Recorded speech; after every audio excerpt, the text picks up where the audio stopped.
How to fix try switching to Wi-Fi and restarting the app to resolve the issue on Facebook Lite. Hello everyone, welcome to this channel. I'm here to help you out today, so without any delay, let's get started. Now first of all, launch the settings application on your device over here, and as you launch the settings application, simply tap on the Wi-Fi and simply make sure you have stable Wi-Fi connection. You can change your Wi-Fi connection if you do not have the stable one. And as you're done with checking connection, you can simply go and launch the Play Store application and search for Facebook Lite. Just to make sure you have an updated version of the Facebook Lite, and here on the screen you can see there is no update option, so it means we have the updated version of the application. So now let's just go back and make a long press on Facebook Lite and select on app info.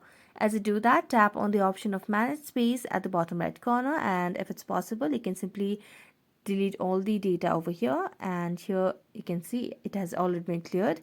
So now you can relaunch the Facebook Lite, and that might definitely help you fix the issue. So that's it, and see you next time.